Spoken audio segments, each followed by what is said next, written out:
तर्क से डरने वाला समाज हमेशा गुलाम रहेगा, कभी धर्म का, कभी देवता का और कभी बाबाओं का। ये बात कही है मशहूर साइंटिस्ट स्टीफन हॉकिंस ने।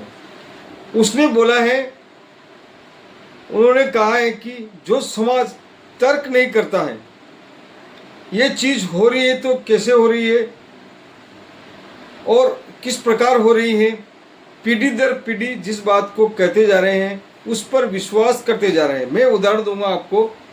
जैसे गांव में बोल दिया कि ये पेड़ है और इस पेड़ पर भूत रहता है, तो निस्संदेह गांव के आदमी उस आदमी की या जो चली आ रही है चीज़ कि इस पेड़ में भूत रहता है, तो वो बात को मानेंगे और डरेंगे और रात को उस पेड़ पर जाएंगे नहीं, उधर भटकेंगे नहीं लोग। तो स्टीफन हॉकिंस जो जिंदगी भर व्हील चेयर पर रहे, जिन्होंने अंतरिक्ष की कई खोजें की, ऐसे मशहूर साइंटिस्ट ने बोला है कि तर्क करना सीखो कि ये चीज़ हुई तो कैसे हुई। कोई बोल दे ऐसा हुआ, उस पर तर्क कीजिए। तर्क करना जरूरी है। तर्क से ही सही चीज़ें निकलकर सामने आती हैं। और जो तर्क का विरोध करते हैं वो अंधविश्वासी होते हैं, पाखंडी होते हैं। अंधविश्वासी और पाखंडी लोग तर्क पर विश्वास नहीं करते हैं। ऐसा हो रहा है तो क्यों हो रहा है? जो तर्क करते हैं देश, जो आदमी तर्क करता है वो विकास की बुलंदियों पर ऊपर जाते हैं, नीचे नहीं रहते हैं। जो तर्क नहीं करते हैं वो नीचे रह जाते हैं।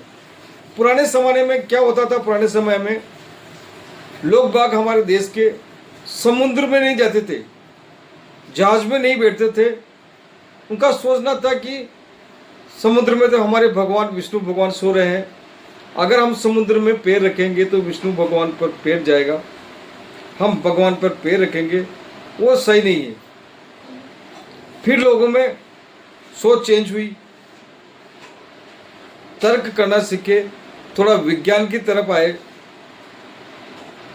तो यात्राएं चालू हो गई, लोग जहाज में जा रहे हैं, घूम रहे हैं, आ रहे हैं।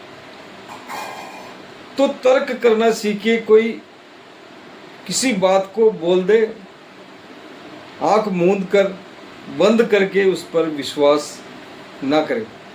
तर्क करना सीख गए, सवाल उठाना सीख गए, सवाल पूछिए किसी भी चीज़ पर।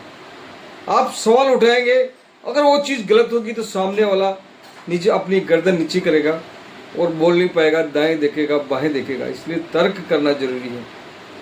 तर्क कीजिए, पढ़िए। एक चीज़ के दो पहलू होते हैं, एक में सही लिखा हो सकता है, दूसरे में गलत लिखा हो सकता है। लिखने वाले आदमी अलग अलग हो सकते हैं, एक उसके पक्ष में हो, दूसरा विपक्ष में हो। दोनों चीज़ें पढ़ेंगे तो आपको बीच का नॉलेज आएगा कि ये चीज़ सही हो सकती है।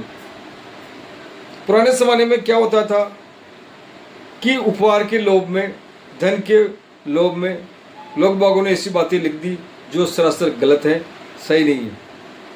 उनको उपहार मिल गए, उनको धन मिल गया, उन्होंने किसी की प्रशंसा कर दी, प्रशंसा के कसीदे पढ़ दिए, ऐसा हुआ, ऐसा हुआ, ऐसा हुआ। That is wrong. पढ़िए, आगे बढ़िए। मेरा यही कहना है। जय हिंद, जय भारत।